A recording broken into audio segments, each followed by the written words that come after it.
Okay, so now we are kind of getting close to the end of this retreat, but make sure you don't go to the end before the end actually arrives. So just enjoy these last few hours.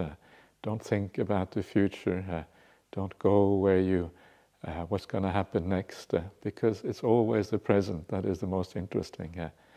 And sometimes the end of the retreat can be the best part, where you really learn to relax, really learn to let go. Don't hold on anymore. Don't have this idea of making the best use of the time or whatever. So just relax. Just enjoy what is happening. Just be with the silence. Don't try at all. Just enjoy these last few hours, including tomorrow morning. And as you do that, you just learn to live in the present, whether it's here or outside, enjoying what you have right now in front of you.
And if you wish, you can try once again to bring to mind the idea of someone who you respect for the good qualities, or simply the good qualities without the person attached. And just remembering what these qualities mean. Bring that to mind and see if you can develop an appreciation of those things.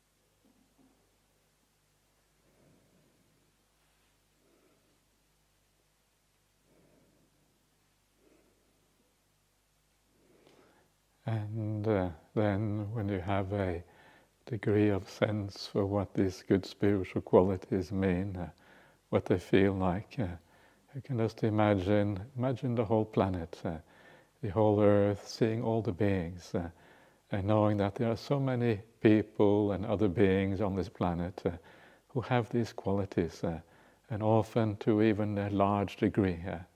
And what a wonderful thing it is to be able to share the world with beings with good hearts and with good qualities, with wisdom, with an understanding of how the world works. May all those beings, seeing this beautiful planet in your mind's eye, all the beings that are connected with it, may all these beings, may you be well and happy.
And then bring your attention back into this room, and one more time remind yourself of what it means to be a truly good person.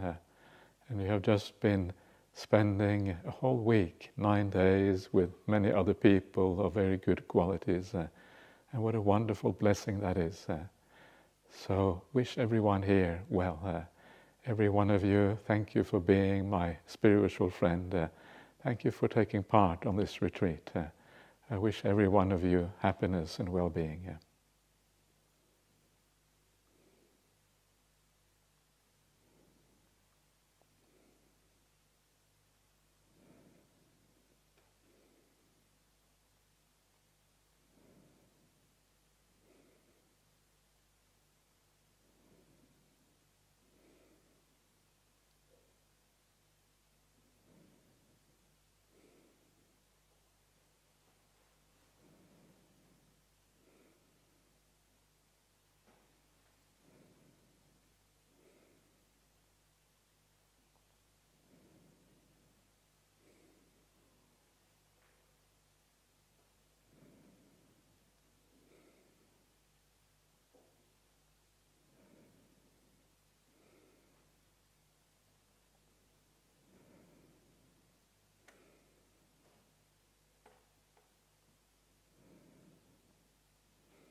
And then, if you like, come back to your breath and bring some of that well-wishing, some of that kindness, bring it to bear on your breath, and then see how the breath develops from there.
And finally, just once again, ask yourself, how do you feel now?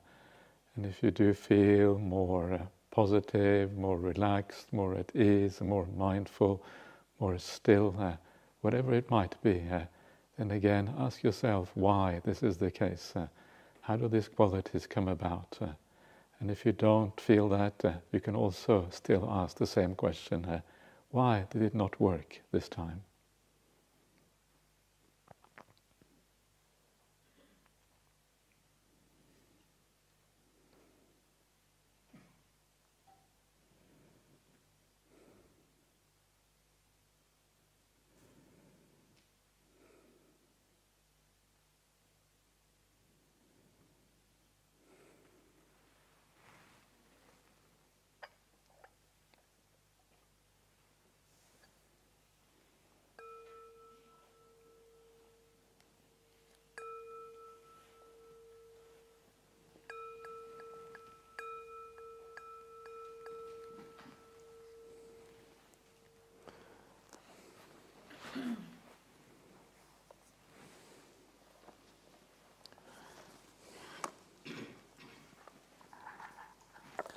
Okay, excellent. Yeah, sadhu, sadhu, sadhu.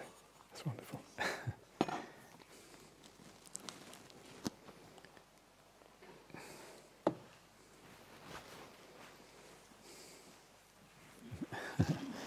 Okay, thanks a lot. Just one quick question. Is there a handheld microphone anywhere? Sorry? A handheld microphone. Do we have that? Can you check where they are? Yeah, great.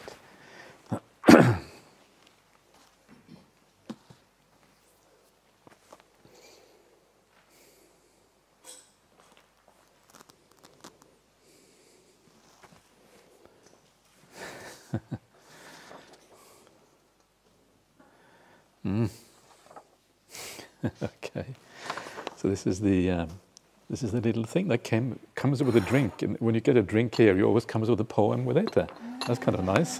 There's no such thing as a kind of bare drink. It always comes with Dhamma. It's kind of very good.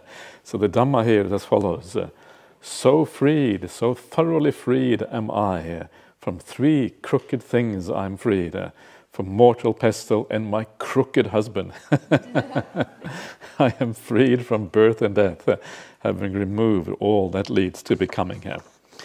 So that is a very nice verse. This is spoken by Terry Sumangala's mother. So this is from the Terry Gata. You can find these kind of verses.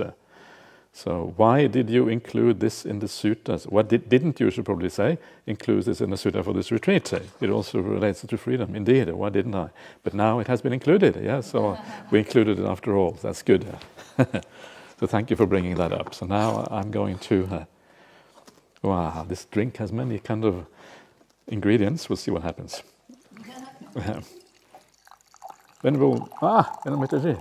you need a drink. You need a drink? Are you sure? Ananda, would you mind passing that cup over there? Yeah. I'll share with my fellow monks. Maybe I can share with the... Yeah. Is there water in it? Is it empty? Yeah? Okay. It's a clean cup. Okay, great. Yeah. It's nice to be able to share a little bit. We can take it over to the nuns and make sure that one of the nuns takes it, otherwise. No, take it this way, Ananda, yeah, because they have been on the retreat longer, so bring it over with the nuns.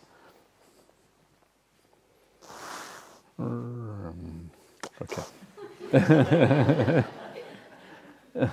It's a very nice drink, Venerable. Yeah, so, yeah. Okay, very good.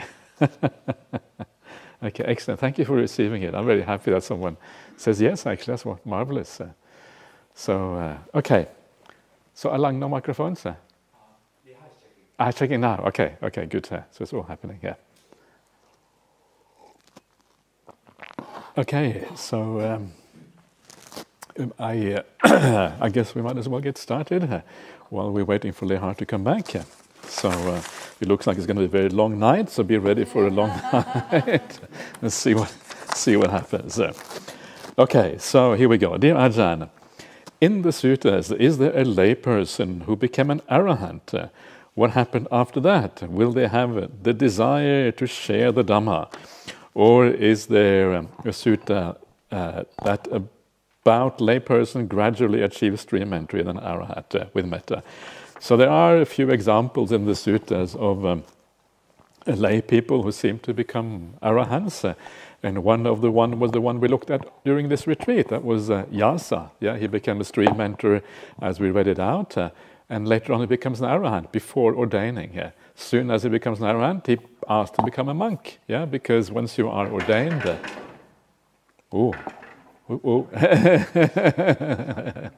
Okay. Don't tear down the building. Getting very sensitive over here. Okay, wow, look at that. That's really nice. Yeah. Okay. Marvelous, wonderful. How many? Okay, maybe you can give one to Venerable Punsiri over there, and you can give one to share with the other two bhikkhunis over there, in case they want to say something, so they have a chance. Yeah? Thank you so much. So this is the last day. So, Venerables, if you want to say anything at any point, please say something. And if you don't want to say something, I might ask you to say something. Yeah. So let's see what happens. Okay. So on this sutta, so sometimes it happens, and usually what they say is that if you become an arahant when you are a layperson, you have given up what is called the fetter of householdership. It means that you are effectively no longer a householder. You cannot really live as people do in a house, with storing up things and, in that kind of way. And so you are a monastic at heart. And what that means is that you tend to become a monk or a nun straight away. That's kind of one way. The other way is that you are a layperson and you become an arahant on your deathbed, because the deathbed is a very powerful time. And because you are on your deathbed, you become an arahant and then you die afterwards. Yeah, that's kind of the other way. So that's usually what happens. So because once you're an arahant, why do you want to be a householder? The householder life doesn't make any sense anymore if you're an arahant. And so you leave that behind. Because that's really what happens. But there are many examples in the suttas of lay people who are stream mentors. There are a few even who are like non-returners. There's some famous non-returners. There's one called, which one is that? There's a few of them. Chitta is one of them, but that wasn't the one. Ugga is one of them. I think Ugga is the one I was thinking of. So thank you, Ananda. So you are coming in handy all the time, so that's good. Ugga the householder, Ugga the householder. And he was a non-returner. And he was the one who had 4 wives, right? 4 or something like that. He had 4 wives. So he was quite wealthy, and then he became a non-returner and said, "Okay, wives, now do as you kind of please. I'm a non-returner now. Don't, if you don't want to live with me, that's fine. Find yourself another husband if you wish." And he sent all his wives. And one of the wives decided to stay with him, because she was very kind of keen on Dhamma practice and living the spiritual life. And I guess she thought, well, if my husband is one non-returner, that's pretty cool, so I might as well hang out with my husband, So they kind of have a very different kind of married life, as you can imagine, once that happens. So that's kind of the short version of that one. So let us carry on.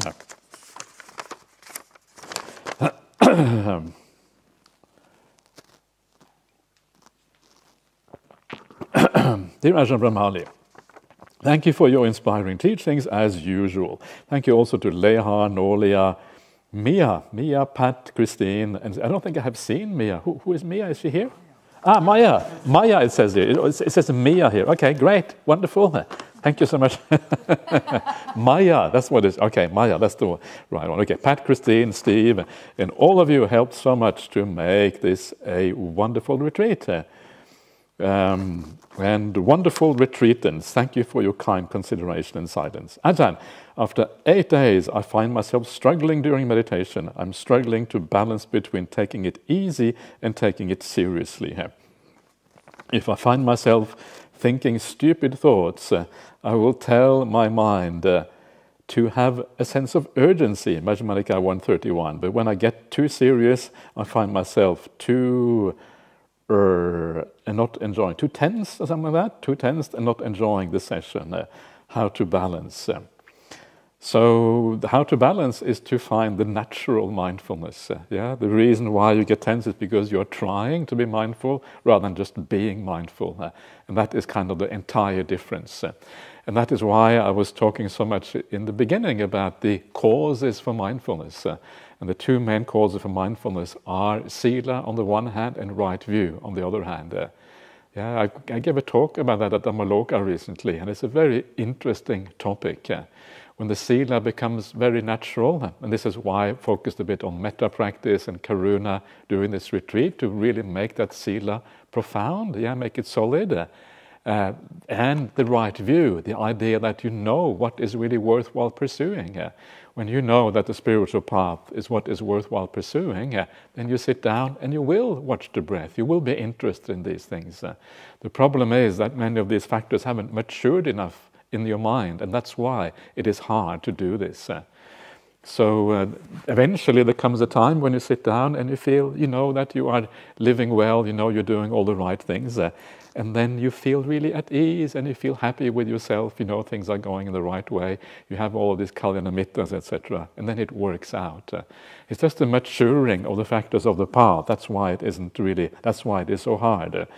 And that's why you kind of, to be mindful, you become stressed, and then you really relax, and then you're not mindful anymore, and so it doesn't really work out. So sometimes what you have to do is just don't meditate differently, and instead of trying hard to watch the breath or whatever, then go for a walk in the forest, enjoy the beauty, feel the peace around you.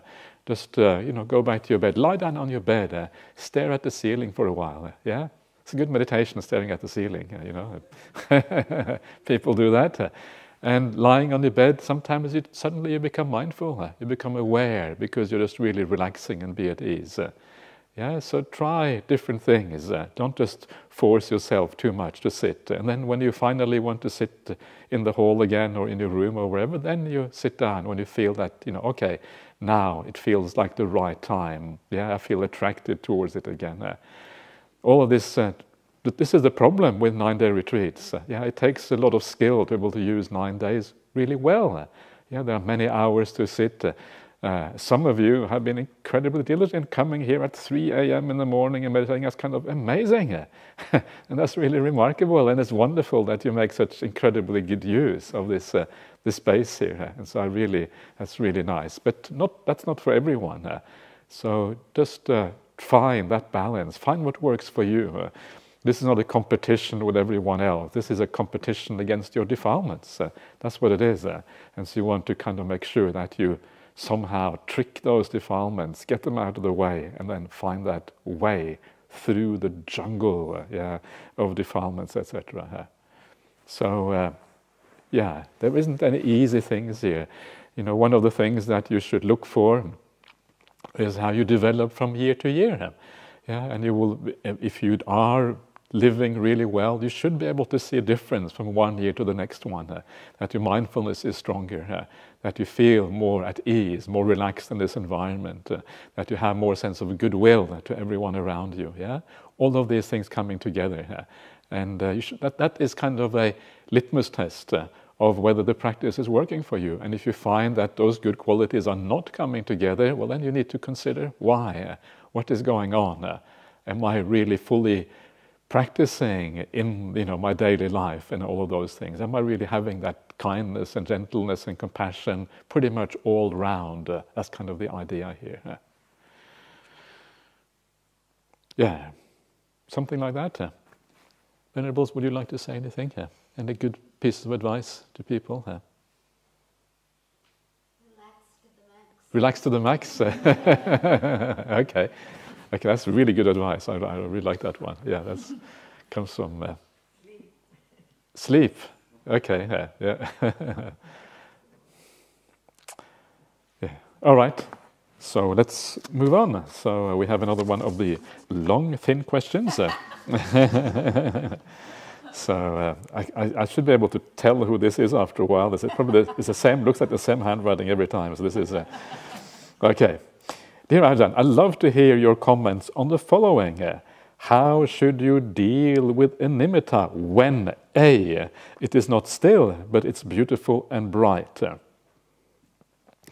It is still, but it's lacking in brilliance. B.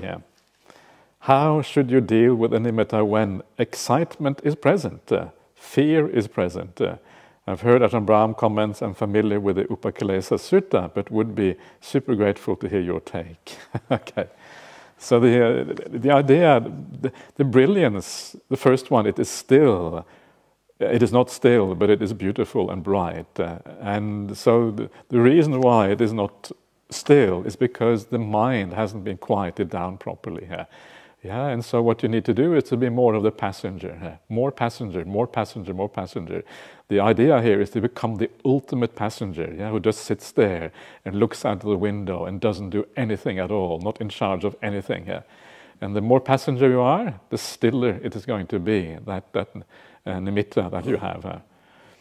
When it is still but lacking in brilliance, what you need to do is you need to, again, it's about stillness, but also about just enjoying that nimitta. Look at it in the most, see how beautiful it is. The nimitta can often be, focus on the center of the things. You're focusing fully on the beauty of it, and enjoy that beauty. Not through an act of will, just it is enjoyable already. Make sure you see that enjoyment, you see the happiness that is there, and as you do that and you allow that to be, it will grow sometimes, not always, but sometimes it will grow. It will become more bright, more brilliant, more all-encompassing, more blissful, all of these kind of things. This is kind of the basic idea. Be still, still it more. Be still with the nimitta. Focus on brightening it up. This is also according to the Anapanasati Sutta, not just the Upakilesa Sutta. When you come to the nimi stage, you abhipamojayang chittang, you make the mind even more glad.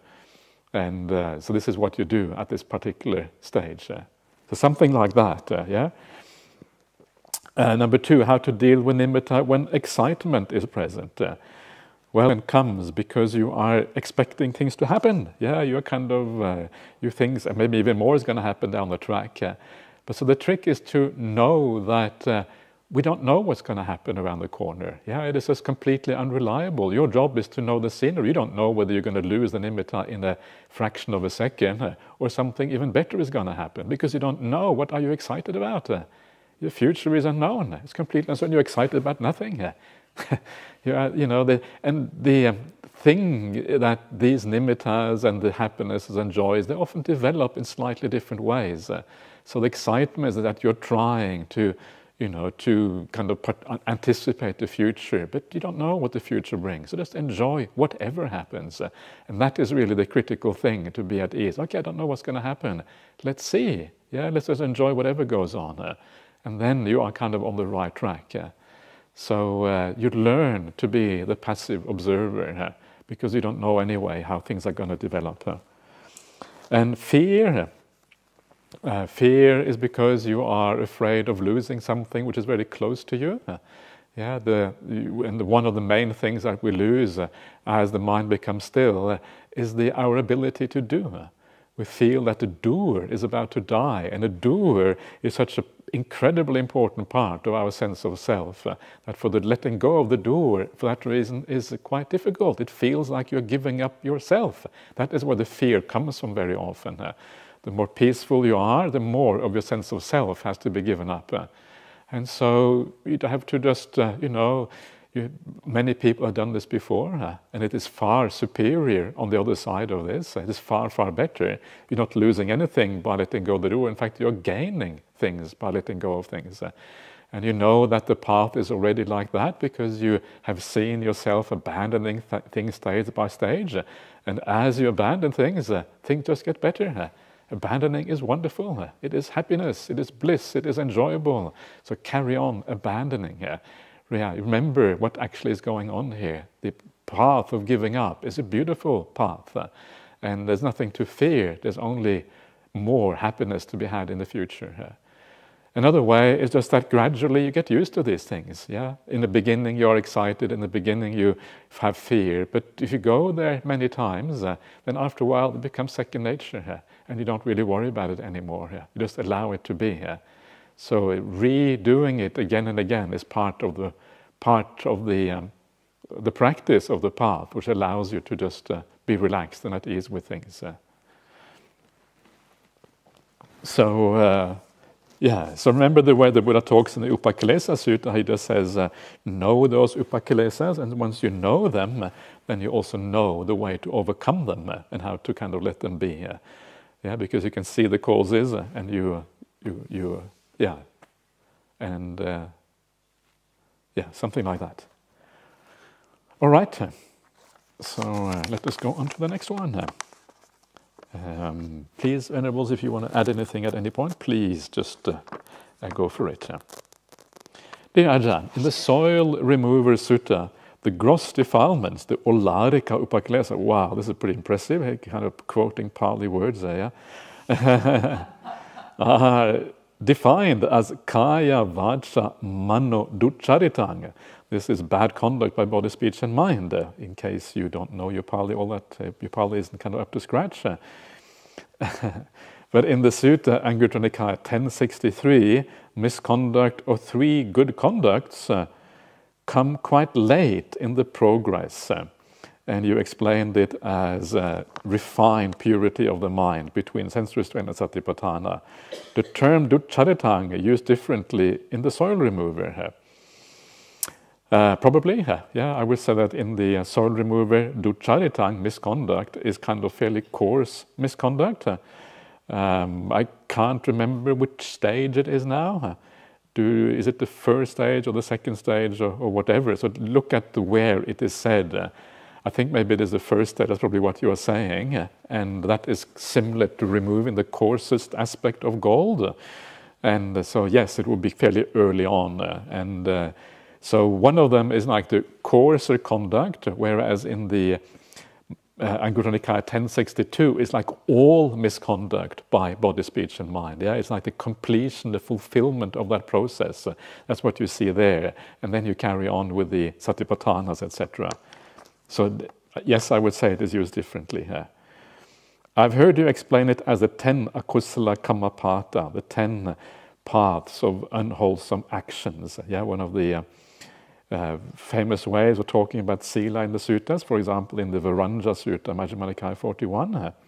But in AN 1062, progression, it seems broader, i.e. any kind of mental conduct has to be purified. Yes, it is probably broader.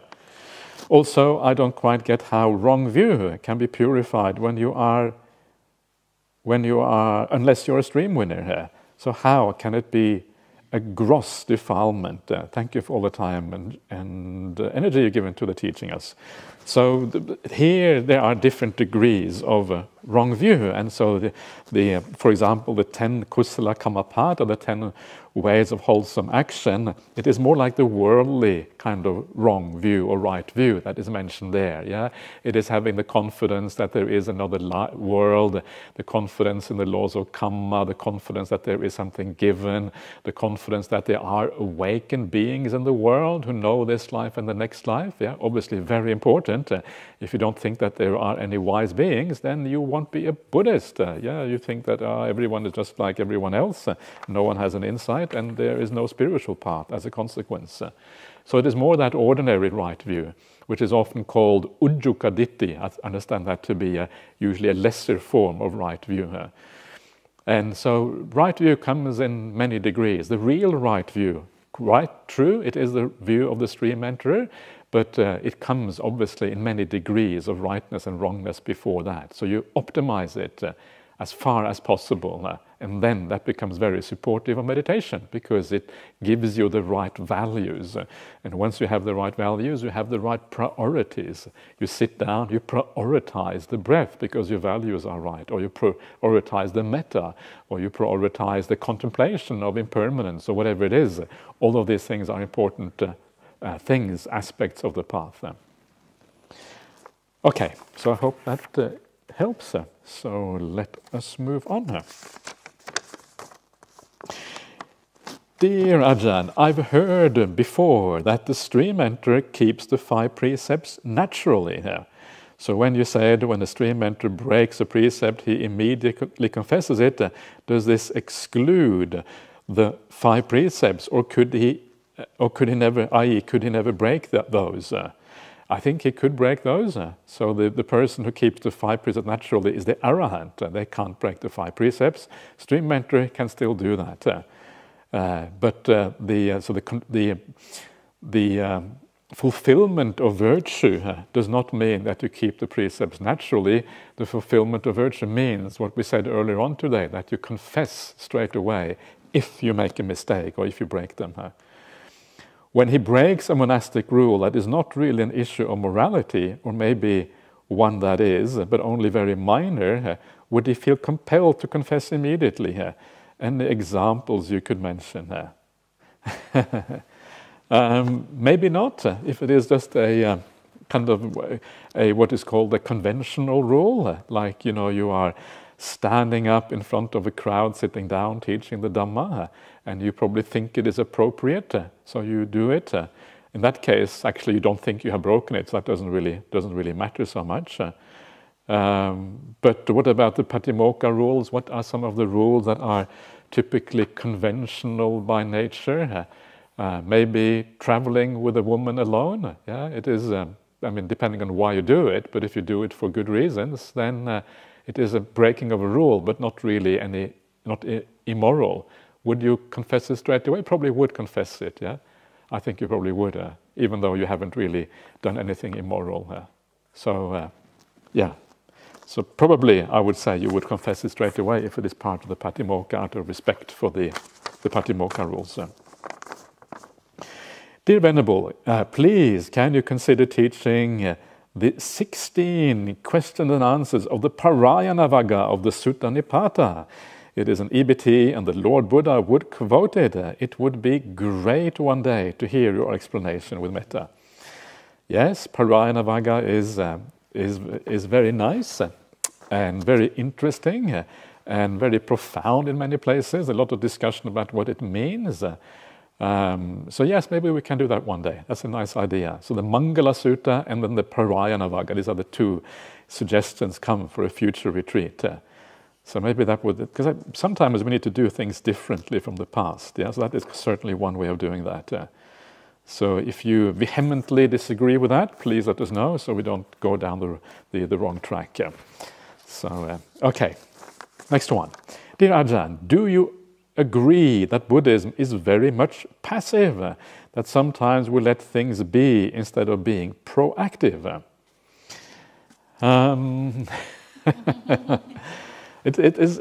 Sometimes Buddhists can be passive, and sometimes they can be too passive. Maybe I think there is some truth to that, and that we don't kind of deal with things when we should deal with them, when there is abuse and things going on in the world, rather than just allowing the abuse to be, which is not a good idea. Sometimes we need to do things to sort things out, and I think that it is true.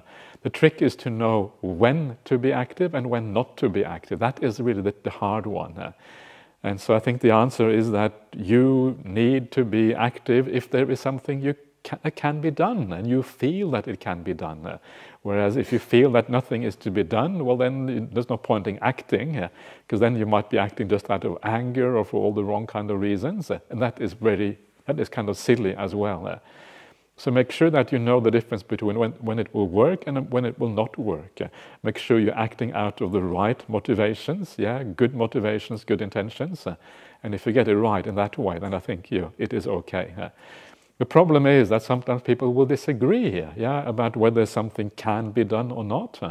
And that is one of those things. And it also depends on your development on the spiritual path.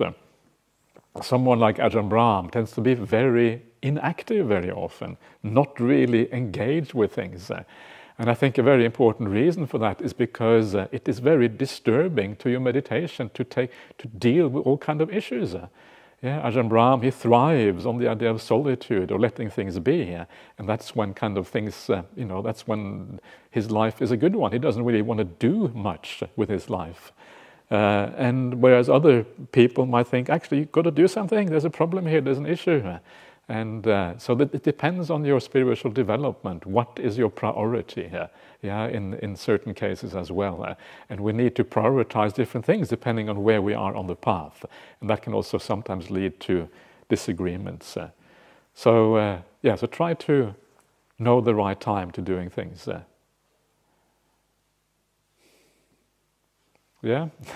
I like the Sri Lankan kind of head waggle. It's kind of really nice. It's kind of, yeah, maybe, not sure. It's kind of gentle, yeah? It's kind of not kind of harsh, yes and no. So, Venerables, do you have any comment on this? One should be active or not?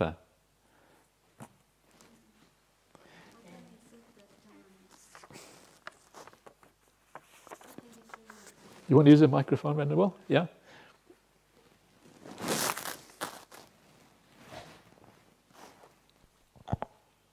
It's really important to know whether you can make a difference. And that requires a bit of wisdom. Things like climate change, yeah. No hope. So you may as well just, I don't know, just practice. There are things we can influence and things we can't. And having the wisdom to discern what to do. Because practice at the end of the day, that's our highest priority. Mm. Yeah. Okay. Good. Yeah. All right. Okay. Let's move on to the next one then. Dear Ajahn, many thanks for you and all others who contributed to this wonderful retreat. Can you please describe what Ubbatubhaga Vimutti and Panya Vimutti and how they relate to Ceta Vimutti that you mentioned? Okay, yeah, this is easy because this is kind of technical stuff. Yeah, this is like engineering stuff, and so that's kind of where I excel with that sort of stuff. So Ceta Vimutti is the liberation of mind, and that's what we're talking about when we talk about the deep samadhis and things. Panya Vimutti is the liberation for the arahant, liberated by wisdom. And Ubbatubhaga Vimutti means liberated in both ways. Well, that's kind of the arahant who is also has the deep meditation that includes the highest kind of meditation, the material attainments. Yeah. So that's the difference. So Ceta Vimutti is ordinary, like 4 jhanas. You're not yet an arahant. Panya Vimutti is the arahant. If you're Panya Vimutti, you're also Ceta Vimutti. Those two things come together. And Ubbatubhaga Vimutti is where you're an arahant, but you also have the immaterial samadhis, the really, really high samadhis beyond the Noble Eightfold Path. All right. Dear Ajahn, how do we help people who grew up in a family where there was a lot of negativity and lack of love? For them, metta for themselves seems very difficult and challenging. Thank you. It's been an awesome retreat. Okay, great. So how do you deal with that? I think you can give them some of that love. Yeah, that's kind of the idea. And you give them that some warmth that maybe they have been lacking in their lives. And you gradually help them to start liking themselves by turning their perceptions around. Perceptions are far more malleable than we think. And this is one of the things I was talking about yesterday, how we often get stuck because we think that our perceptions are permanent, or the way we are now is the way it has to be. But it doesn't. I think this is one of the dangers of sometimes psychologists. They think that certain psychological states are there always, and you are traumatized, you can't get out of that. Sometimes people talk about things like narcissism and these kind of, everyone likes to talk about these psychological states these days. And people say, oh yeah, once you're a narcissist, that's it, you've had it, you're going to narcissist for life or whatever. But I don't think that's true, because nothing in the Dhamma is permanent. They may be sticky, they may be difficult to come out of some of these psychological qualities that we have, but nothing is impossible. Everything is malleable according to the Dhamma. It depends on how we train, how we practice. That is the important thing. And so a person who lacks love for themselves, one of the things that they can do, they can start by forgiving their parents for that lack of love maybe, and they can be taught to see the goodness in themselves, the good qualities, and gradually build up something positive. combined with the path. So it can be changed, and then you can be a good friend and you can kind of help to guide them in that direction. So nothing. The biggest danger is to think that things are permanent, to think that this is the way it is, and it will always be this way. When actually that is completely wrong. It is the potential for change is far greater than we ever think. It's we are so tricked by this, and this is a problem. Okay. Anyway, these are difficult questions. Yeah, this is the truth, and anyway. Dear Ajahn, how do we know that the multiple heavenly realms do really exist? What evidence can we have to investigate them? Thanks. And remember, the best evidence is get into deep samadhi and bang, go off to heaven and see for yourself. That's what I recommend. That's the best one. And I know people who claim to have seen devas, to have seen heavenly beings. And these are very reliable people. These are not kind of your ordinary run-of-the-mill kind of dodgy character or anything like that.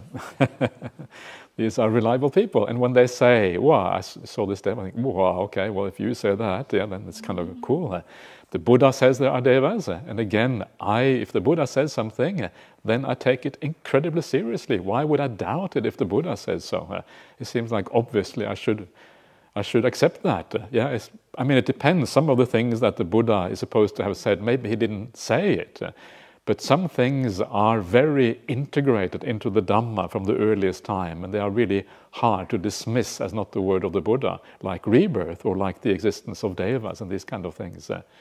And so I would say the Buddha said so, there must be devas. End of story. That's kind of how I look at it. Maybe I'm very gullible, but that's kind of how I think about these things. And then there are all of these near-death experiences that people have, and they meet all kinds of beings, and sometimes those beings are kind of awe-inspiring. Wow, I met God in my near-death experience. This brilliant light, this being of light, full of love. Okay, probably a deva, right? They weren't maybe the permanent God that they thought it was, but it was some being for sure. And so, all of these things are there. The world is much more interesting than we think it is. Imagine that there is nothing else out there. It's just kind of, it's just okay. You come on the retreat, you get a bit peaceful, you work really hard, and you do your things, you become a pensioner, you travel and see the Eiffel Tower.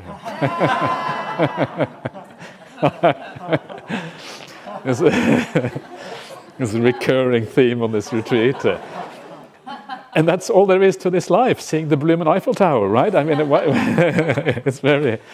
And so it's kind of, I don't know, for me it is really exciting that the world has all of these other things. And I don't believe it because of that, of course, but it's actually really cool. You get into meditation, you become really peaceful, and you have some joy and happiness, and then there's all these other realms going on. And all of these things, it kind of makes the world interesting. And ultimately you see, of course, that even that is, of course, problematic. It is dukkha. It's just part of the same thing. But there's a lot of, the world is more than what meets the eye. And it's important not to take our zeitgeist, the current way of looking at the world too seriously. Because it's so easy to think that we are the most sophisticated generation. We know more than those superstitious people in the past.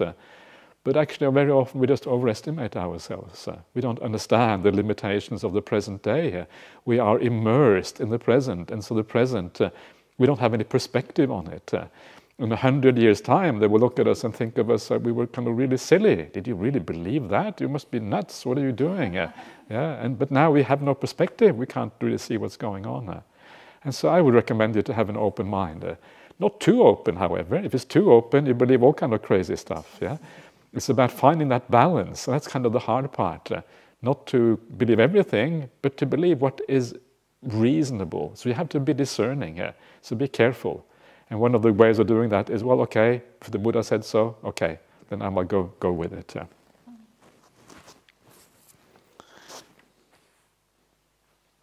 No? Okay. Okay,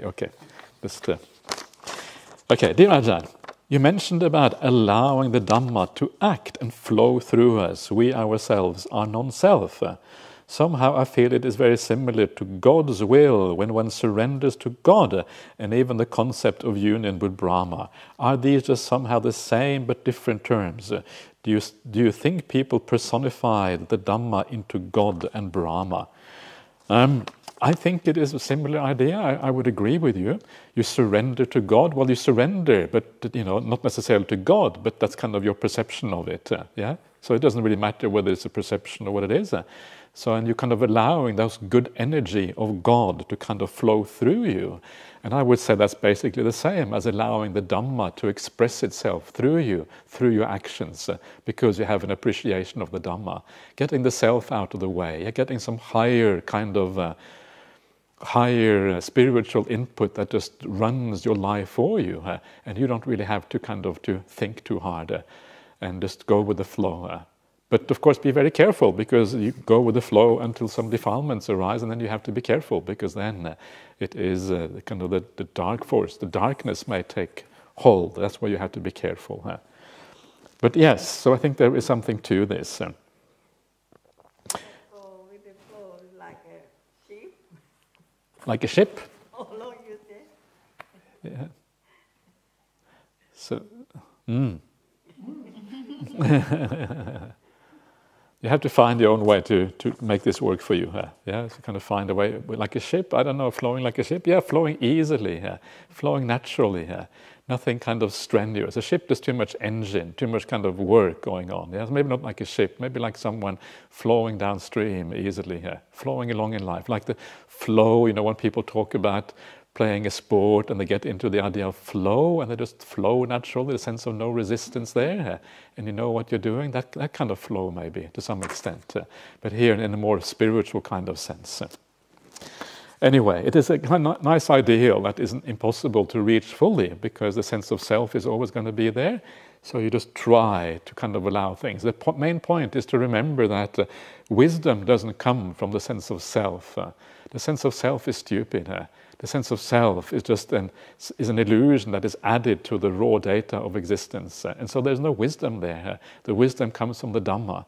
And this is kind of the idea, is you try to put that sense of self to one side and allow the Dhamma to work instead. Sometimes the sense of self is going to interrupt. It is going to try to take things over and do things in a kind of, be in charge and to take credit for the good actions and blame yourself for the bad actions. That's going to happen sometimes, but the less we get the self involved, the more we kind of lean on the Dhamma, lean on the suttas, lean on the example of the Buddha and the Aryas, the more easy the whole path unfolds. Anyway, so if it doesn't make any sense to you, that's okay, because not everything is going to make sense to everyone. Okay, dear Ajahn, the monks in MN 48 listened to the Buddha, but the monks in MN 128 dismissed the Buddha. Were these various factions in the dispute, since both suttas refer to the same incident? With kindness, this is my 10th year attending your retreat. Wow! And I'm still enjoying and learning the teaching. That's amazing. I've been repeating the same thing every retreat for 10 years. No, I know what you mean. I also enjoy it, because every year it is a bit different. That's kind of the whole point, right? Every year, actually, the angling is a bit different. And even though the basic ideas are the same, it matters how we hear them and where we're coming from. So yeah, I know what you mean. Are these various factions? I would say probably not. I would say that if you add those two suttas together, you get a more complete picture of what happened. Yeah, so he would have seen the monks, he would have tried to dissuade them. Okay, listen, have these 6 qualities of that lead to endearment and lead to respect. Yeah, and then they wouldn't listen, and then eventually he would go off. Something like that, or maybe he would come back and then he would have given these 6 qualities. So I don't think it's 6. I don't think it's different factions. I think it's just different times. And not, any one sutta does not include all the events, something like that. That would be my guess, but of course it is uncertain.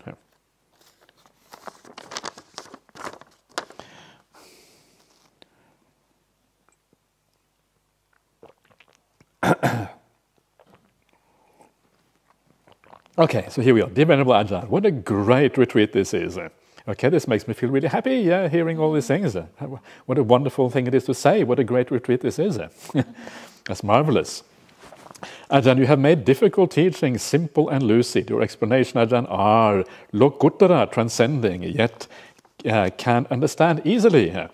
We are very fortunate to live in Perth when you are living in our midst. Of course, Ajahn Brahmali Bhante Sujato too. This, I guess, is what the Lord Buddha referred to in the Mangala Sutta, Patirupa Desavaso, in other words, which means living in an appropriate place. That's what that means. One of the great lines of the Mangala Sutta. Big thank you to Leha, Nola, Christina, Maya, Patricia, and all the other volunteers. Indeed, fellow retreatants are nothing but inspirational. Well, this is kind of really positive view, isn't it? Really positive perceptions. Well, marvelous to you for having these wonderful perceptions. Thank you, Ajahn, with gratitude and reverence and metta. That's marvelous. This is how to get a good retreat, is to have all of these positive perceptions. That's great. Okay, next one. Dear Ajahn, is the signless liberation of the mind generally the same as nothingness referred to in other suttas? Thank you. No, not really.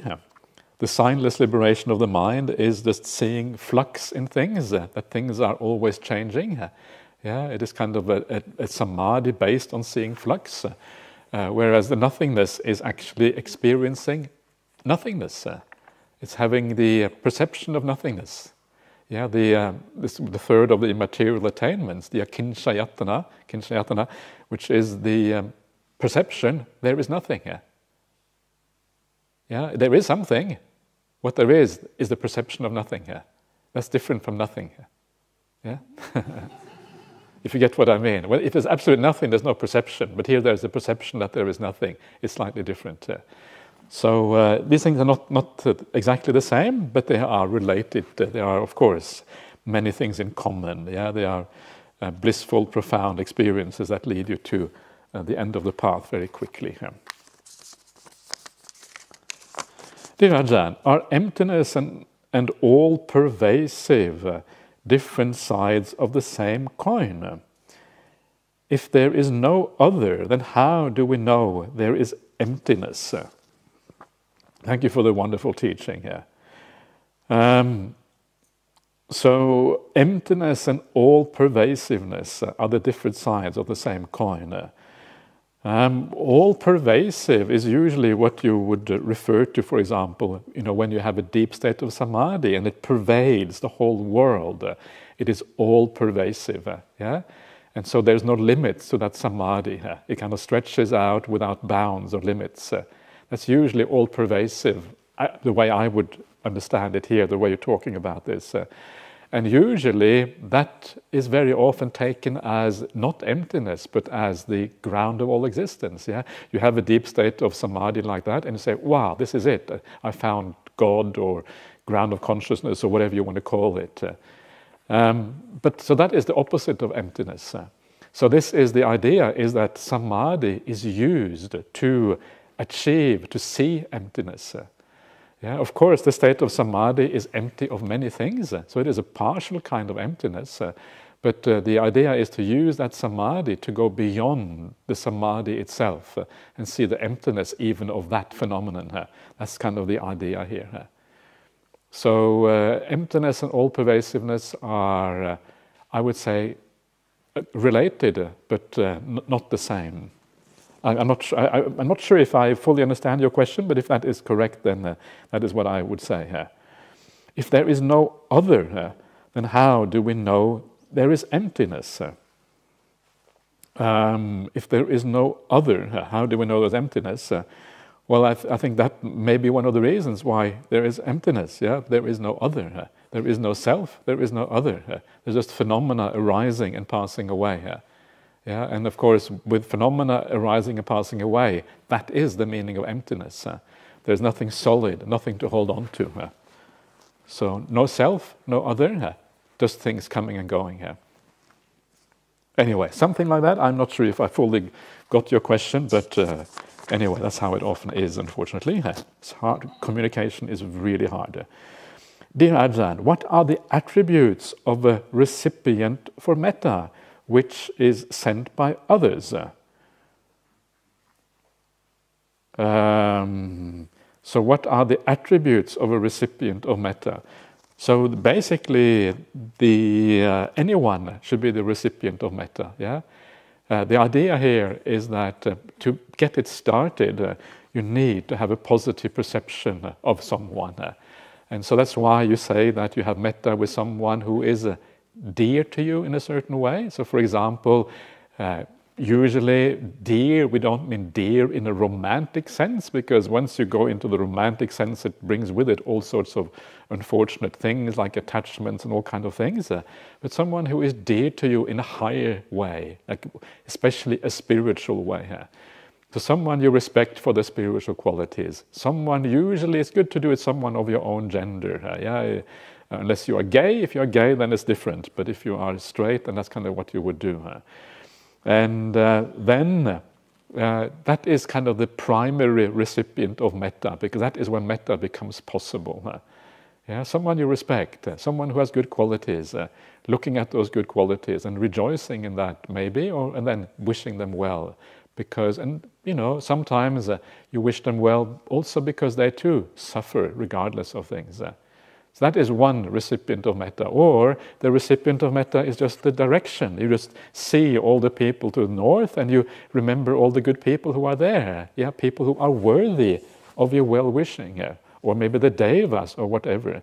Usually in the commentaries they say that the recipient of metta should be a living person of your own gender who you are dear to, who you respect. That's kind of the beginning of the thing.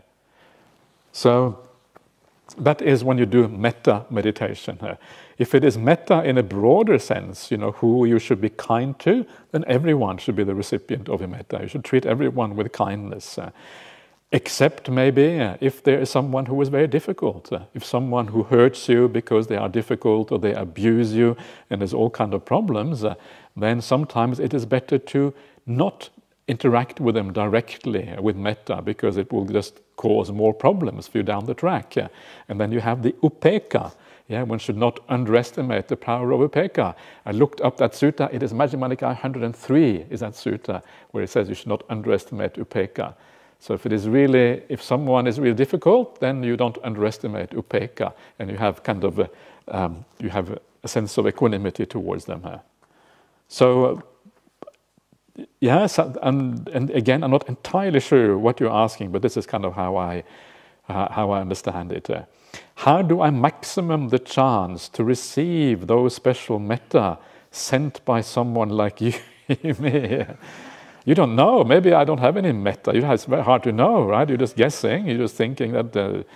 So, for example, the time. So you have to. Sometimes many of these things are also just in the realm of perception. So, for example, what I would do, sometimes we do chanting at Bodhinana Monastery for people who are ill. And so I will tell people, at this time we do chanting. So tune in at that time, and see if you can feel that from afar, that we're doing chanting for you. And even just that perception that someone is doing chanting for you, is that beautiful? You get maybe 50, 60, 70 people coming together in the hall. Sometimes there's up to 30 monks in that hall, because there's so many monks now at Bodhinana Monastery. And there's another maybe 10 nuns, bhikkhunis, or depending on the occasion, and lay people. And it's a large group, headed by Ajahn Brahmali, and everyone chanting, and your name might be on the list. Wow, just think about that. It's kind of nice. Someone is actively thinking about you, sending good vibes in your direction, and that's kind of marvelous. So know the time, and then when you know the time, then you kind of sit down peacefully at that time and close your eyes and make your mind peaceful and see if you can feel some of those experiences. And even if you can't feel them, they may still be beneficial to you. So closing your eyes and being peaceful is always useful for these kind of things. At times I wonder what happened to all those metta. Otherwise, then won't be any drama in this world. This is the thing. So all that metta is not, how it isn't super powerful. It cannot overcome. Many things cannot be overcome just by practicing metta. If that was the case, the Buddha would have spread metta to the whole world and there would have been no monks arguing in Kosambi. Yeah, even at the time of the Buddha, right, the metta was probably at the maximum. Still those monks argued in Kosambi. So, there is a difference. And so we should not overestimate the power of sending metta to others. There is a limit to how much it can do. And especially in the human realm, there's a limit to how much we can affect each other. So this is not the most important thing here. I know that nothing goes astray for one who sends, but the recipients do not seem to be getting any in some cases. Yes, I agree with you, and I agree that it is uncertain how much actually is kind of received. And the Buddha doesn't really, if you read the suttas, it doesn't really say all that much about sending metta and healing people in that way. It's not something that you see all that much. Yes, you see the chanting, and the chanting is I mentioned yesterday the kanda parita, and you send metta to the kind of the snakes and maybe to some of these divine beings, and they might be able to feel it because they can read your mind. Yeah, they might be able to kind of see. So if you say their name and then you say, okay, here I send metta to you, okay, that might work because then there's someone you can have connection with in that sense. That's a bit different. But from human to human, it is not as obvious, and there isn't really much evidence, that much evidence in the suttas. But it's an interesting realm because the point, of course, is that minds can be very powerful, and sometimes we do affect each other. Sometimes you go into a place and you feel really at ease in a certain place because the feeling in a place is so powerful. There's like a vibe there. Some places have a very negative feeling to them, and it is as if the minds of the beings somehow are affecting these places. So I think there is something to it. The question is just exactly how much is not clear. Okay, Ajahn, please. Can you talk about how the cosmos is pervaded by the love of the Brahma gods? Can you talk about that? Do you want to talk about it? You can talk about it. I can, but it's from you. Okay, so Ajahn Brahmali once mentioned how you can look up at the stars and the stars look all cold and, can't hear? How's that? Is that better? Yeah. Okay. So once upon a time, Ajahn Brahmali told a story about the universe. And the stars were cold and bright when you looked up there, and it looked very empty. But he reminded us that actually there are Brahma gods up there practicing, or maybe not, I don't know if they're practicing, but pervading the universe with all kinds of love. And that actually the universe isn't cold. It's a warm, loving place. And for me, hearing that story, it meant that I tuned in a different way. So that night I went out and looked at the stars, and instead of seeing these cold things, which normally I thought were quite nice in their own way, instead I thought of the Brahma gods pervading the solar system or the galaxy or the universe, depending on how powerful they are, with loving kindness and compassion and equanimity and mudita. And it made me feel so happy and felt like, there's warmth and kindness in the universe. And sometimes it's just someone reminding you that it's there and to tune into it. So thank you, Ajahn Brahmali, for that. Okay, that's good. Thank you for chiming in and for that's great. Yeah, it's just a perception, and it's a perception that is based on truth, of course, but it's a kind of a nice way of thinking about things. All right, so let us carry on. So I'm going to try to get through all the questions because it is the last day. So let's see what we have. So first, dear Ajahn Brahmali, awesome, awesome, awesome. My heartfelt gratitude for all your marvelous teachings. It's just amazing how the path, the Dhamma, is, and the more you hear the Dhamma, you truly feel you are missing out not being a monastic. Yes, okay, maybe. We'll get there hopefully one day. I guess really nice way of looking at things. It's not science, I don't know who it is, but anyway, that's fine.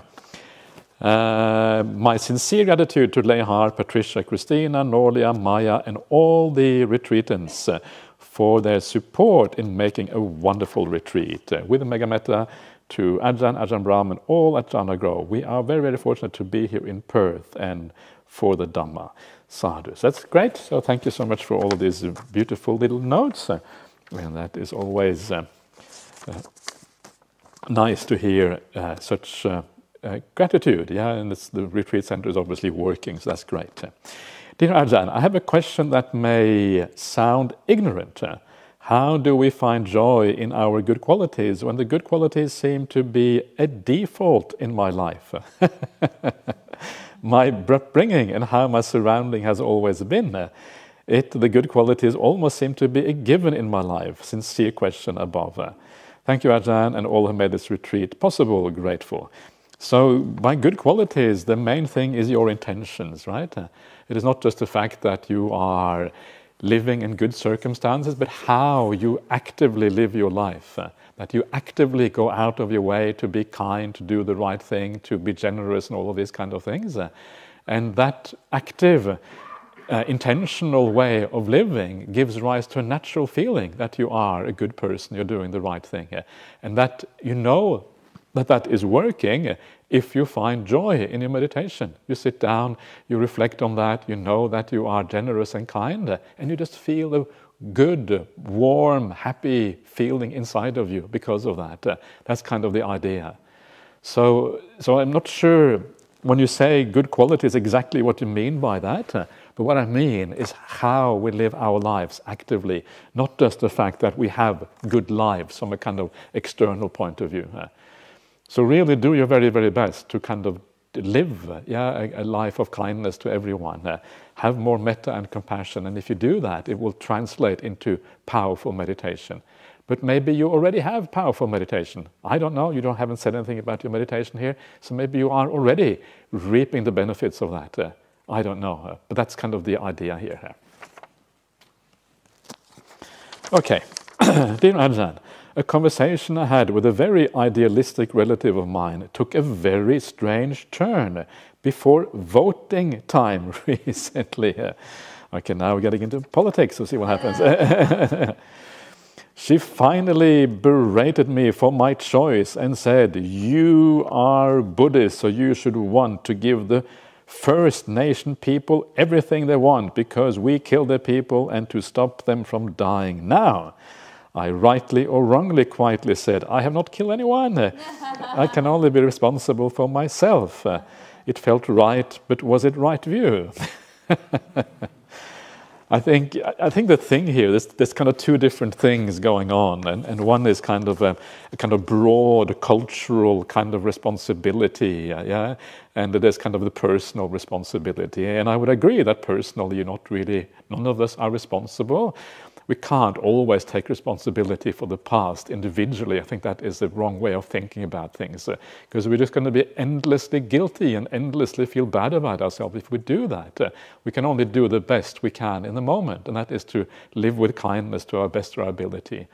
But I think sometimes it is useful to remember that past inactions, often they have a impact for a long time in a society, and so then kind of trying to right that as a society, is, I think sometimes it is right. Sometimes we should just forget about it as well, right? Because it's so long ago, like Alexander the Great invaded Afghanistan 2,300 years ago. Does that mean that the Greeks should kind of apologize to the Afghanis because that happened 2,300 years ago? There comes a kind of date by which you don't really have to worry about these things anymore.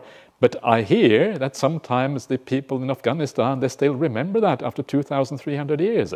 They say that Alexander the Great, he came, and now the British are coming because the British were in Afghanistan, and the Russians came to Afghanistan, and the Americans came to Afghanistan. Just a continuation of Alexander the Great. Same scallywags, coming from the Western world. And that is kind of crazy. This kind of holding on to the past like that is a really bad idea. We need to forgive and let go. Other times, it is right, I think, to do something culturally to try to heal some of the wounds from the past, yeah, if they are fairly recent. And so I think that both of these things are kind of true. Yeah, you're not personally guilty, but maybe we can do something positive as a culture. These things are not really opposed to each other, I think. Yeah. So something like that. And exactly how far we should go with these things is going to be different opinions about it. But anyway, that's my view. I could be completely wrong, but that's my view anyway. Okay, next one. Dear Ajahn, we were told that you and Ayya Karunika will be teaching a retreat in Jhana Grove in March 2026. What is the format of the retreat? Is it going to be similar to this retreat? And what about the usual May-June 2026 Sutta retreat? Is that going to be the same? Wow, so much future. Wow. So we just need to attend one of them. Many thanks. If I buy a copy of the book Flowing Freedom, can I get your signature? Okay, so the answer to this question and is that... What? Extra charge, is it? Okay, so yeah, okay, so Venerable Punsari knows of things that I don't know, but anyway. So the answer is that we don't really know. We haven't really talked about exactly the format for the retreat, but you come here, you meditate, you listen to teachings, and you chillax, and you have a good time. That's the basic format, yeah? And so I don't know. I can't imagine we will not be doing any suttas. Yes, we will definitely be doing some suttas. Exactly how many and how much will be ordinary talks and all of this kind of thing, this is all up for grabs. But it is a special retreat because it will be used as a fundraising event for the Dhammadita project in Sri Lanka, where we have kind of been working towards. And it's great to be able to use these events for that. And Jhana Grove will also forego any of the usual fees that people pay, and everything will go to that project for that retreat, which is kind of really, really nice. So the Buddha Society has agreed to that, which is wonderful. And I think it will be very interesting. I will be teaching this with Venerable Karunika. She is actually a really good teacher, I have to admit. Pretty impressive, the Dhamma talks and things that she gives. And she just kind of sits down and the Dhamma just seems to pour out. I don't know how she does it, but that seems to be what happens. And so that's really cool. And so it's going to be interesting. I have never really taught a retreat with a bhikkhuni before. It's going to be interesting to see what happens. And I think the two of us, I think we complement each other quite well. We approach Dhamma slightly differently, and I think it will be interesting to have that complementarity. It's always the case that, I think it's really, really important to have women, female monastics in the world, really important, because when you have women, they see the world a little bit different from men. The basics are the same, yeah. We all experience the suffering of life and the problems of life and all of these kind of things, but we are socialized slightly differently. Yeah, there are differences in how we are. And so for that reason, you get a nice balance when you have both male and female monastics. And so for that reason, I'm kind of looking forward to that, to see what happens. And so it's going to be interesting. So I would, I don't know if I would recommend you to come, but of course I would recommend you to come. So if you have an opportunity, please come to that one. Will there be the usual Sutta retreat in June? Sure, I can't see why not. I think it's already in my calendar, actually. Or is it? Not sure now. My calendar is already getting really full for next year, so see what happens. So yes, there should be an ordinary Sutta retreat, maybe on the Parayana Vagga. Yeah, someone suggested that. So we'll see what happens. So do you only need to attend one of them? I can't. That's not for me to decide. That's up to you to decide. Can you get the signature flow into? Of course, you can get my signature. So after the talk tomorrow, yeah, if you wish to come up then the tomorrow morning, 9:15 will be the last talk, and then we can kind of have the last goodbyes and everything, and I'll be very happy to sign some copies at that particular time, if you wish. So please come forward then, if you like. All right. Dear Ajahn, is it true that one can only teach the Dhamma only when invited? Also, can lay people teach the Dhamma, share or propagate the teachings? Thank you, Ajahn. Only when invited. Sometimes, not always. There is no, usually an invitation is useful because it means that the people are interested in hearing it. Otherwise, it's like enforcing Dhamma. You shall hear the Dhamma whether you want to or not. Here we go, yeah. And I'm going to teach you the Dhamma. And sometimes the Buddha would teach without being invited. The Buddha would kind of be with his monks and he would just teach. And he said, okay, I'm going to give a discourse or whatever. So some other times the monks would say, please give us a teaching. So it would vary a bit. In our monastery, Ajahn Brahmali gives a teaching every Wednesday. And I guess it can be considered an invitation, I suppose, because it is a standard, but it's not really as if he gets invited every time either. So it depends on the circumstances. It is hard to kind of give any absolute hard and fast things. But generally, you should make sure that you are really wanted, that your teaching is wanted. That's kind of important. If people don't want to hear the Dhamma, what's the point in teaching? And sometimes you see that around the world. You see people talking for too long. The Dhamma talk should not be too long. And sometimes I wonder whether an hour can be too long sometimes.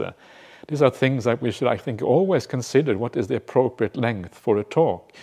You look at some of the talks in the suttas, absolutely sure they didn't last for a full hour. They seem much shorter than that. And so these are things to be considered. What is the appropriate length of time for teaching, giving a Dhamma talk? And sometimes people are torturing themselves.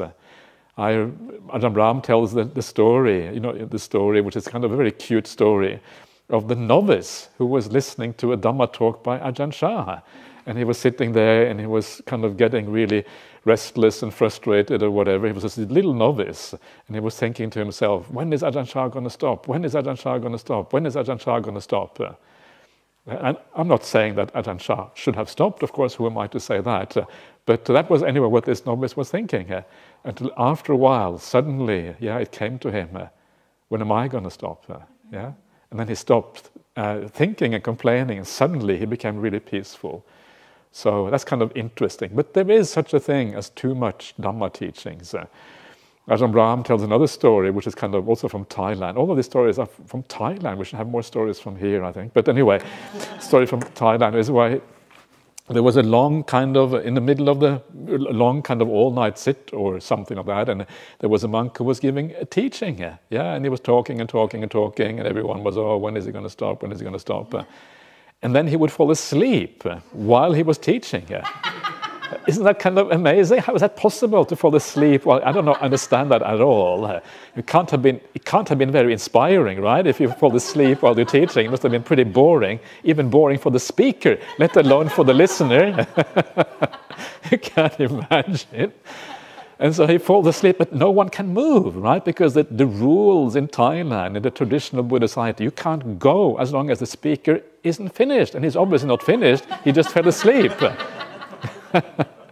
It's kind of terrible. Maybe he was, I think he was kind of snoring. I think that's kind of the thing. And so then everyone sits there and they have to wait. You can't go out because that kind of goes against the social etiquette of Thailand. And eventually he wakes up. And when he wakes up, he just carries on where he left off, and he carries on talking. And maybe that's just too much, So sometimes it goes too far. And so it's important to be sensitive to the audience, to have a sense that they are actually interested. Have you spoken enough? Is it time to be quiet? This is a very important part of this.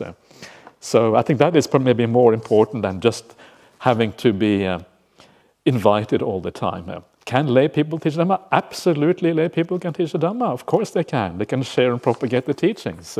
Yes. And we have lay people sometimes teaching Dhamma at Dhammaloka Center. We have the meditation classes on Saturdays taught by lay people. We have Ananda and his famous Sutta group, which come together during the rains retreat.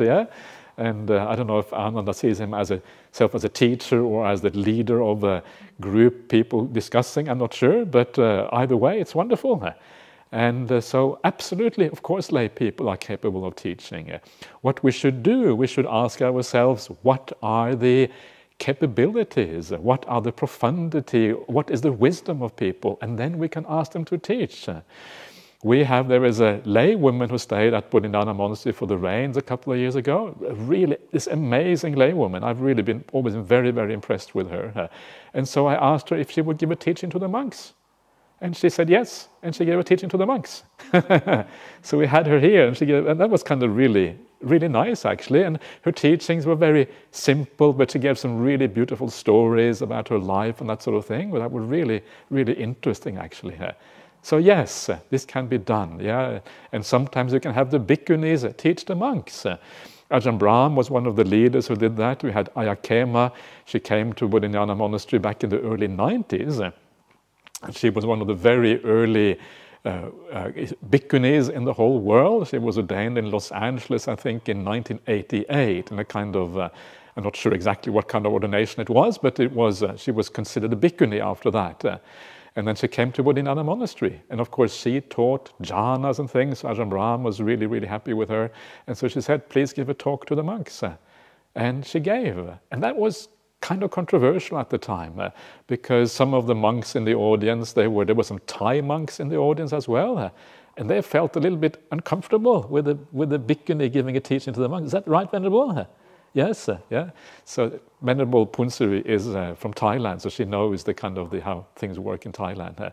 But I think that is nice. Why should you not listen to someone who is wise? It's the wisdom that matters. It doesn't matter if you're male or female. It does not even matter if you are a lay person or a monastic. And this is important to be clear about. So some of the teachers who teach here at Jhana Grove are lay people. You get lay people teachers who teach here.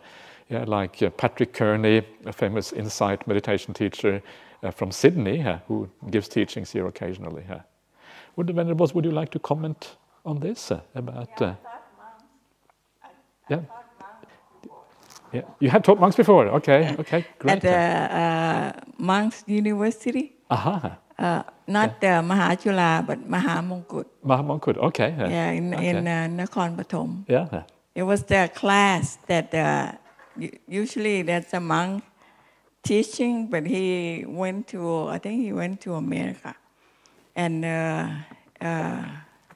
one of the people that worked there, he knew my sister, and so my sister suggested that to invite me to go teach. Mm-hmm. One semester, Dharma in English. So I thought, there's all monks, almost all monks, but there's some lay couple, maybe 2 or 3 upasika. Yeah. Okay. And it would be challenging. It was challenging to teach Thai the English, because many Thai they don't speak English well, and they cannot read, and some very senior monk, but had hardly any background in English. So when I gave a homework, take home exam, the senior one will ask the junior one to do for him. Yeah. That's good. So the final exam, I also gave them the to take home exam for them to they can look up whatever information and write it down, and in class I will ask them 3 questions, but they have to they have to answer in class. So then they all prepare. So but they finally they did pretty good. At least they learned something. Otherwise, if you ask other people to do things for you, you never learn anything. So that was very challenging. Did you say you taught in English, or did you teach them English? What did you teach them? No, Dhamma. Dhamma in English. Right. Okay. And they wanted me to teach from the path of purification. I said, well, even well-versed English reader, still hard to read. But, to teach the very, little background in English will be very hard. So I chose something else, different topic to teach them about meditation and stuff. Okay. And that actually, the Bangkok Post newspaper, she came to interview me when I first ordained, and I went back to Thailand, and she came to interview me. I told her that story, but she didn't write it down because as the rule, the Bhikkhuni are not supposed to teach bhikkhus. Who was the interviewer? The news. Yeah, who was your interviewer? Who was the person? Who was the journalist? Was it Sanutsida? Sanitsuda. Yeah, okay. Yeah, so she's the one who writes about those things. Yeah. Okay. Yeah. Yeah, but she didn't write down that I taught monk because it's the rule. Yeah. Shouldn't be teaching. Good. Yeah. Thank you. So, yeah. All right. Let's carry on. It's getting late, so just to finish off, there's only a few more questions left, so we'll do those, see what happens. Dear Ajahn, there is so much joy when one sees the Dhamma, unexplainable tears of joy, or perhaps it's because subconsciously one realizes there really is a way out. Then follows so much gratitude to the Buddha and to you, Ajahn, for inspiring us with his teachings, and to all the volunteers, the organizers, kitchen angels. That's right, yeah. Caretakers, Christina and Deborah and Steve, and the most generous danars for allowing this to happen. Sadhu, sadhu, sadhu. That is wonderful. It is great to be able to say all these things. That's marvelous. Dear Ajahn Brahmali, what is the significance of stupas? How do we respect or treat these symbols? So stupas are usually monuments that are made over the ashes of somebody, and so they symbolize, and they're supposed to be monuments of the ashes of significant people, especially arahants and buddhas and that sort of people. And so a stupa is really a symbol of awakening, a symbol of the spiritual path. So you should treat them with respect, like you would treat, a bit like you treat a Buddha statue. You see the stupas we have here, they have Buddha statues inside. Have you seen that? Yeah? And they're quite nice Buddha statues. They have these are from Indonesia. These are the same Buddha stupas you find in Borobudur, a very, very famous Buddhist monument you find close to, on Java, close to Yogyakarta, in the southern part of Java. Very magnificent monument right there. So treat them with respect, and then you should be okay here. All right. I'm going a little bit fast now because it's getting a little bit late. So, dear Ajahn, thank you for being such a wonderful teacher. You are very welcome. I'm glad you feel that way. Your knowledge and explanation of the suttas are very inspiring, even though you say there are more knowledgeable ones who can cite obscure suttas. You seem to cite the number and name of suttas as easily. Thank you for your generosity in making time to teach us. I have greater faith in the Buddha after attending this retreat. That is wonderful and marvelous to hear. Very happy to hear that. P.S. I already paid for the laser treatments for spots on my face. Yeah, okay. The clinics try and lock you in with prepaid packages. I am now wondering if I should just forget about the money too. More liberation. Wish me luck. Yeah, whatever. It's not so important. Just do whatever is okay. It's not, there's nothing kind of really bad about it. These things are more for reflection, and in the end of the day, if you want to go one way or the other, it's not such a major thing. Just do what feels right to you. Okay. Dear Ajahn Brahmali, I thought I heard you say elephants of escape. Yeah, elements of escape, not elephants of escape. And I thought, what are these elephants of escape? Then I opened my book and saw elements of escape. Thank goodness. My question, I heard that the entire Eightfold Path is achieved by practicing mindfulness of the breath. Is that so? If it is so, can I dispense with all the books and study and just watch the breath? Sadhu, sadhu. Sorry about any misunderstanding here. No, it is not enough to practice mindfulness of breath. You can practice the mindfulness of breath until you are blue in the face and get absolutely nowhere because you haven't done the other aspects of the Noble Eightfold Path. Yeah, a person of bad conduct will never have success in the mindfulness of breathing. A person with wrong view, depending on what kind of wrong view, will have much more difficulty here. So what you have to do is you have to practice all the factors of the Noble Eightfold Path.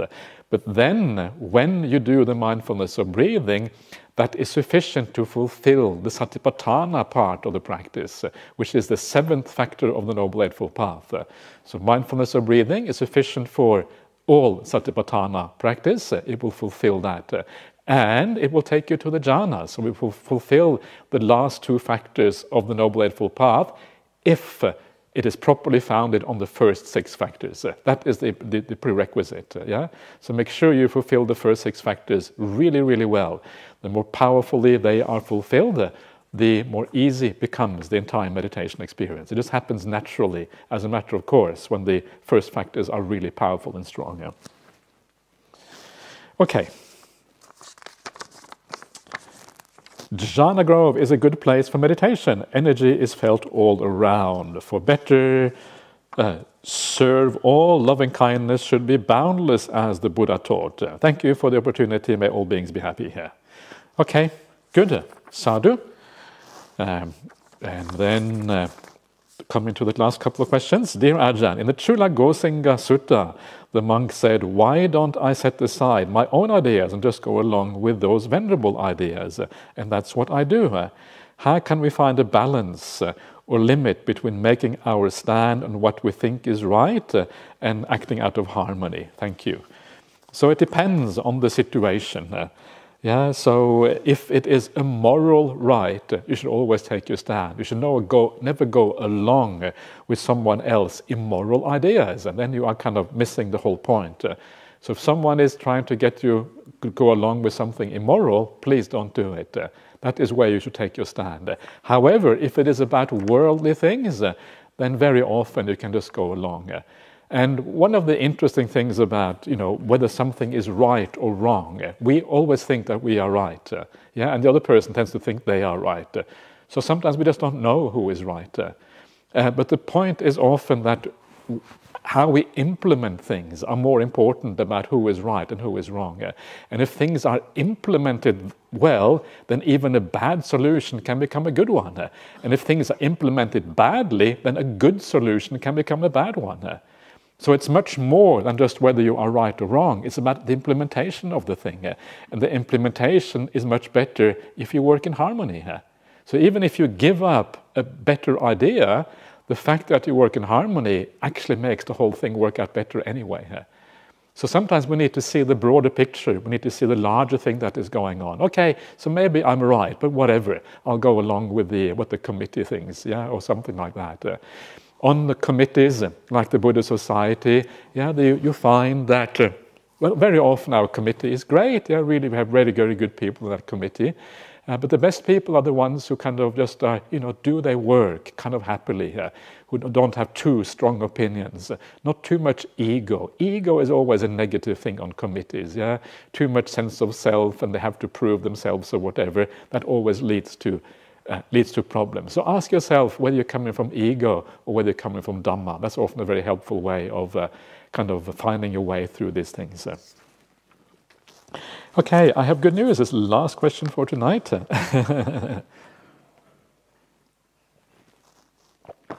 So, dear Ajahn, can past life experiences manifest as dreams in our sleep? I had 4 continuous dreams last night in a row, one after another, as soon as I fell asleep. Each time I woke up struggling to remember that I was still in Jhana Grove. That's how it is sometimes, isn't it? Yeah. they were as real as I was living them. It was nightmarish because the conditions and experience were alien to me, yet they seemed so real. And I think that is exactly true. Sometimes we have experiences and feelings and dreams that we cannot relate to anything in this life. I think we have all had those things sometimes. And I think, yes, that sometimes they come from past life experiences. Deep inside the psyche, they are kind of stored away, and they come out when you are really peaceful and you are really at ease.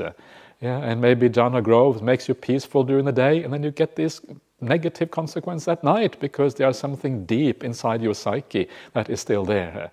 And so what you need to do is, again, like I mentioned yesterday, have more metta, build up the metta, and if the metta is really strong, then these past life experiences will no longer affect you. And then you start having a peaceful, nice night's rest instead. So, yes, I think the answer basically is yes. So, anyway, so there you are. So, Venerables, would you like to add anything to everything that has been said? Anything about that I should have said that I didn't say, or that I said maybe wrong or whatever? Please. We had some questions about bhikkhunis as well earlier on during the. I can't really remember now what they were, but is there anything that should be added? Should be subtracted? Say again? It's late. It's too late. Okay. So that is probably true, that it is a little bit late. But anyway, so yeah. Good. So then that is all for tonight. Yes, do you want to say something, Venerable? Thank you. I guess it's probably Elena who suggested that we input. So thank you for giving us the opportunity. Yeah, it's delightful to have you here. Thank you for coming, because it gives a nice balance. And I think that this is one of the wonderful things and one of the strengths of our Buddhist society, that we have both bhikkhus and bhikkhunis. So thank you so much for coming. And thanks, Punsari, for coming over from Thailand. Just to be part of this. That's wonderful. So that's actually very nice. Tomorrow we'll have another maybe chance to give the last thanks to everyone. So that's it for tonight. So again, please have a nice night's rest. And we'll see you again tomorrow morning. And let's do the Arahang Sammasambuddha together here.